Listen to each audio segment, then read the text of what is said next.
Have you ever promised yourself that tomorrow will be different? Tomorrow you will wake up early.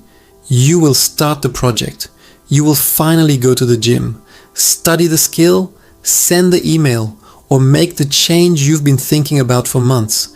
And in that moment, you genuinely believe it. You can almost see the future version of yourself, disciplined, focused, moving forward. But when tomorrow actually arrives, something strange happens. The alarm rings. Your brain quietly whispers, just 5 more minutes. The project feels heavier than it did last night. The gym feels further away. The idea that once felt exciting now feels exhausting. So you delay it, not forever, just for today. And the strange part is, this doesn't happen because you're lazy. It happens even when you want the growth, even when you know the long-term benefits, even when you feel frustrated with yourself for choosing comfort again. So what exactly is happening inside the mind? Why does your brain, the same brain that dreams about improvement, keep pulling you back toward the safe, familiar, comfortable path? To understand this, we need to stop thinking about motivation for a moment and start thinking about energy. Your brain is not designed to help you achieve your highest potential. Your brain is designed to keep you alive while using the least possible energy. Think of it like a very old operating system. For hundreds of thousands of years, humans lived in environments where energy was scarce, food was uncertain, danger was common, and wasting effort on unnecessary risks could literally mean death. So evolution built a brain that follows a very simple rule. If something is uncertain, difficult, or unfamiliar, avoid it. Not because it's bad, but because it might be expensive. Expensive in energy, expensive in attention, expensive in risk. Comfort, on the other hand, is predictable. Comfort is efficient. Comfort is safe. From your brain's perspective, choosing comfort is not weakness. It is excellent survival strategy. But there is a problem. The world your brain was designed for no longer exists. Today, growth requires the exact opposite behavior. Learning new skills, taking social risks, building discipline, doing things that are uncomfortable today in order to gain something better tomorrow. In other words, modern success often requires you to override the ancient instincts of your own brain. And your brain doesn't always like that. Imagine your mind as 2 different systems working at the same time. The first system is the explorer. This is the part of you that imagines new possibilities. It sets goals, dreams about growth, wants to build something meaningful. This is the voice that says, I want more from life. But there is another system running quietly in the background. The guardian. The guardian is older, stronger, and much more cautious. Its job is simple. Protect the organism, keep things predictable, avoid unnecessary risk, conserve energy. When you decide to change your life, the explorer gets excited, but the guardian becomes suspicious. It begins asking questions. Why change what already works? Why risk failure? Why spend energy on something uncertain? So the guardian does something very subtle. It doesn't stop you directly. Instead, it changes how things feel. Suddenly, the difficult task feels heavier. The comfortable choice feels more appealing. The risky action feels slightly uncomfortable. And without realizing it, you follow the emotional signal. You choose the easier path. Not because you consciously decided to give up, but because your brain quietly adjusted the emotional cost of the decision. This is why growth often feels like pushing against an invisible force. You are not just fighting distraction. You are negotiating with an ancient survival system.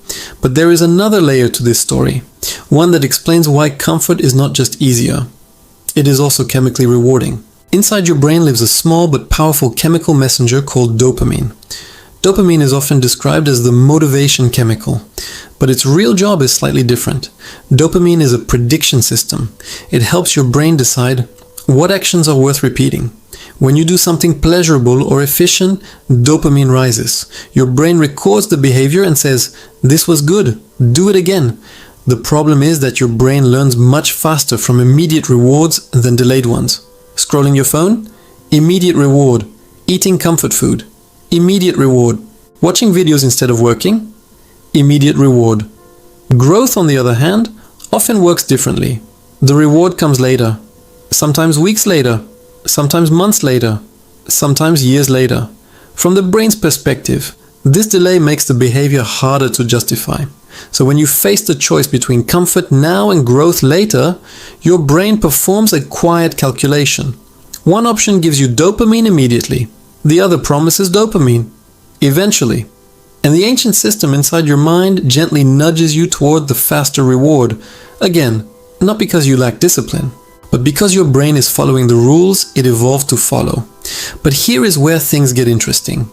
Because although your brain prefers comfort by default, it is also capable of learning new rules. And the moment you understand how this system works, you gain something powerful.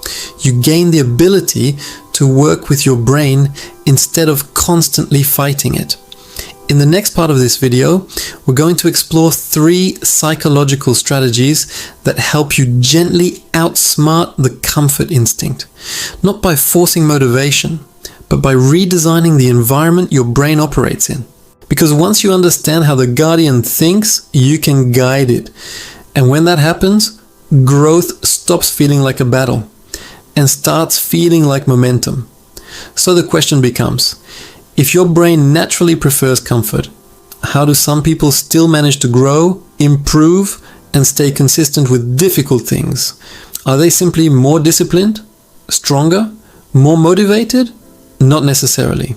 Very often they have simply learned something important about the way the brain works. They understand that you cannot win a long-term battle against your brain using pure willpower. Willpower is like a small flashlight. It works for short bursts, but eventually the battery drains. The people who grow consistently usually rely on something much more powerful. System design. They quietly reshape their environment and their behavior so that growth becomes easier for the brain to accept. Instead of trying to overpower the guardian, they guide it. So let's talk about 3 psychological strategies that can help you do the same. Think of these as 3 levels of working with your brain. Level 1. Reduce the energy barrier. Remember that your brain hates actions that feel expensive. So the first strategy is simple. Make the starting point smaller than your brain expects. Imagine telling yourself you must exercise for 1 hour. Your brain instantly calculates the cost. Effort, time, discomfort. It decides the price is too high, but if you tell yourself something different, just put on your shoes and step outside. Suddenly the energy cost is tiny. The guardian relaxes because the task no longer looks like a major investment. This is sometimes called the 2-minute rule, but the deeper principle is this. Growth doesn't begin with heroic effort. It begins with removing friction. When the starting step is small enough, your brain stops resisting. And once you begin, something interesting happens. Momentum builds. Starting becomes the hardest part. After that, the system often carries you forward. So the first way to outsmart comfort is not by demanding more effort, but by making the first step almost effortless. Level 2. Change the reward timing. Remember dopamine. Your brain loves rewards that arrive quickly. So when growth only pays off months later, the guardian loses interest. But there is a trick. You can create artificial immediate rewards. For example, imagine someone who wants to study every day. If the only reward is a distant career goal years away, motivation will fade quickly. But if the person pairs studying with something pleasant, maybe a favorite drink, a specific playlist, or a comfortable environment, the brain begins associating the activity with a small, immediate reward. Over time, the task itself becomes easier to approach. Your brain starts to expect something positive during the activity, not just after it. This is called reward bundling. You connect a difficult task with something enjoyable so the dopamine system stays engaged. Instead of waiting months for satisfaction, your brain begins receiving small signals of progress immediately. And those signals matter more than you might think. Because the brain does not need huge rewards to stay engaged. It only needs consistent signals that the effort is worthwhile. Level 3. Redefine identity. The final strategy is the most powerful, and it has nothing to do with motivation. It has to do with identity. Most people approach growth like this. I want to force myself to do difficult things. But the brain resists this framing because forcing behavior creates tension. Instead, consider a different question. Not, what do I need to do? But, who am I becoming? When a behavior becomes part of your identity, the brain stops seeing it as a threat. A runner doesn't wake up every morning debating whether to run. Running simply matches who they believe they are. A writer doesn't constantly negotiate with the blank page. Writing is part of their identity, and identity is powerful because it changes how the guardian interprets effort. Instead of seeing the behavior as unnecessary risk, the brain begins seeing it as consistent with the self. The action no longer feels like leaving the comfort zone. It feels like expressing who you are. This shift takes time, but it begins with small evidence. Each time you complete a difficult task, even a small one, you are casting a vote for a new identity. Not, I forced myself to do this, but I am the kind of person who does this. And the brain pays attention to that pattern. Slowly, the guardian updates its rules. The unfamiliar becomes familiar. The difficult becomes normal. And the thing that once required discipline begins to feel like routine. So when you notice yourself choosing comfort again, try not to immediately label it as failure. Instead, recognize what is actually happening. Your brain is doing exactly what it was designed to do. It is protecting energy, avoiding uncertainty, choosing the path that once helped your ancestors survive. But you are not living in the ancient world anymore. You are living in a world where the greatest opportunities often exist just beyond the edge of comfort. And the moment you understand how your brain works, you stop seeing it as an enemy. You start seeing it as a system that can be guided, trained, and slowly reshaped. Growth is not about eliminating your instinct for comfort. Comfort will always exist, and sometimes it should. The real skill is learning when to listen to that instinct and when to gently move past it. Because the most interesting version of your life usually lives just outside the habits your brain already knows. And every time you take one small step into that unfamiliar space, you are teaching your brain something new. You are showing the guardian that the world beyond comfort is not as dangerous as it once believed. And eventually something remarkable happens. The place that once felt uncomfortable starts to feel like home.